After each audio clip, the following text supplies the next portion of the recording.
सुप्रभात। नमस्कार विद्यार्थियों, आज हम फिर मिले हैं क्लास 10th की एक कविता तोप को लेकर के। इस कविता के जो रचयिता हैं वो वीरेन डंगवाल जी हैं, जिनका जन्म 5 अगस्त 1947 उत्तराखंड में हुआ था। तोप कविता एक प्रतीकात्मक कविता है। यह तोप जो है यह एक प्रतीकात्मक रूप यहाँ प्रस्तुत किया गया है और इस तोप का जो निर्माण हुआ था यह निर्मित हुई थी 1857 में और ब्रिटिश या अंग्रेजों के द्वारा निर्मित की गई। यह हमें धरोहर के रूप में मिली है। आज यह जो कलकत्ता के कंपनी बाग के मुहाने पर रखी गई।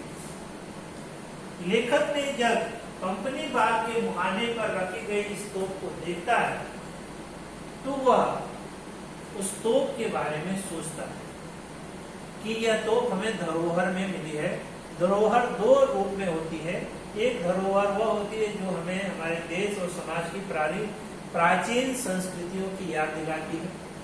दूसरा कि जो हमारे पूर्वज जो भूल कर चुके हैं उस भूल को हमें फिर से नहीं दोहराना चाहिए, इस बात का भी स्मरण कराती है।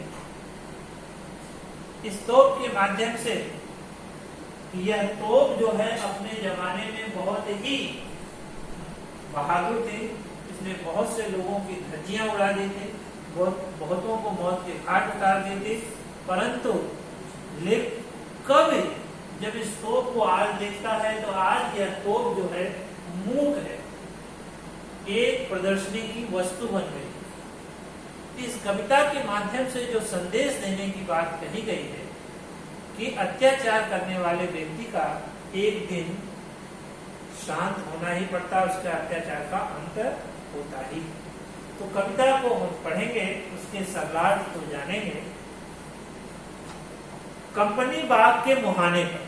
कंपनी बाग जो है अंग्रेजों के द्वारा निर्मित एक बाग है जिसका जो कलकत्ता में स्थित है, उस बाग का नाम है कंपनी बाग। कंपनी बाग के मुहाने पर धर रखी है यह 1857 की। कंपनी बाग के मुहाने पर सन 1857 की यह तो उसके दरवाजे पर रखी गई। इसकी होती है बड़ी संभाल विरासत मिली। आज इस तोप की बड़ी देखरेख होती है क्योंकि यह तोप हमें अंग्रेजों से विरासत में मिली। इसकी सुरक्षा भी होती, देखरेख की जाती। कंपनी बाग की तरह साल में चमकाई जाती है।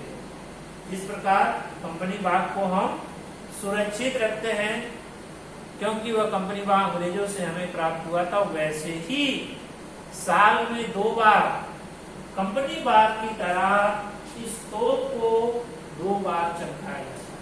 वो 2 दिन कौन से हैं?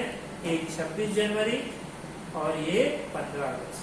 15 अगस्त 26 जनवरी को इस तोप को चमका करके लोगों को याद दिलाया जाता है यही तोप है जिसके द्वारा हमारे भारतीयों को मौत के घाट उतारे थे। परंतु आज यह तोप जो है शांत मुंह हुई। सुबह शाम कंपनी के बाग में आते हैं बहुत से सैलानी। सुबह शाम सैलानी घूमने के लिए कंपनी बाग में आते हैं। उन्हें बताती है यह तोप को देखकर लोग कहते हैं और बताते हैं कि मैं बड़ी जबर उड़ा दिए थे मैंने अच्छे अच्छे सुरमाओं के धज्जे अपने जमाने में। यह तोप याद दिलाती है कि मैं अपने जमाने में बहुत शक्तिशाली थी, बहुत से सुरमाओं को मैंने धज्जियां उड़ा दी थी, उन्हें मौत के घाट उतार दी थी। उस जमाने में मैं बहुत शक्तिशाली थी। परंतु आज यह तोप जो है शांत है, मूक है, सैलानी की एक प्रदर्शनी के रूप में बनी हुई। अब तो बहरहाल अब क्या इस शक्तिशाली तोप का क्या हो रहा है उसका वर्णन कवि करता है। अब तो बहरहाल छोटे लड़कों की घुड़सवारी से अगर यह पारी हो। अब तो छोटे छोटे बच्चे इसके ऊपर बैठकर घुड़सवारी करते हैं, अर्थात अब कोई भी इस तोप से डरता नहीं है। और उसके ऊपर बैठकर चिड़िया ही अक्सर करती है गपशप, अर्थात छोटी सी निरी चिड़िया भी अविशक्तिशाली तोप के ऊपर बैठ करके चहचहाट करती हैं, गुफ्तगू करती हैं और इस तोप से कोई भी डरता नहीं। कभी कभी शैतानी में वे इसके अंदर घुस जाती हैं और खास करके गौरव, कभी कभी छोटी चिड़िया इस तोप के मुहाने में घुस जाती है, अर्थात वो इस तोप से डरती ही नहीं। वे बताती हैं कि दरअसल कितनी भी बड़ी हो तो एक दिन तो होना ही है उसका मुंह बंद। यह तो बताना चाहती है कि वो अपने जमाने में कितनी भी शक्तिशाली है, परंतु आज इसका मुंह बंद है, अत्याचार इसका खत्म है।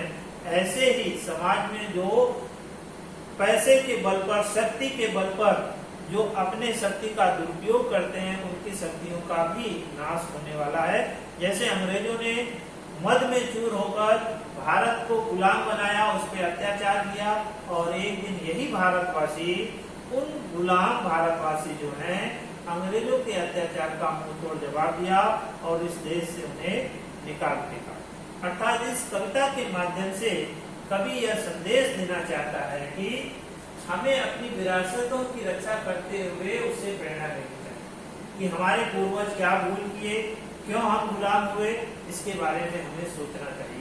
यह तो हमें समझाती है, प्रेरणा देती है। दूसरी है, अपनी शक्ति से कभी भी दूसरों पर अत्याचार नहीं करना चाहिए, क्योंकि समय सदा एक साथ नहीं होता।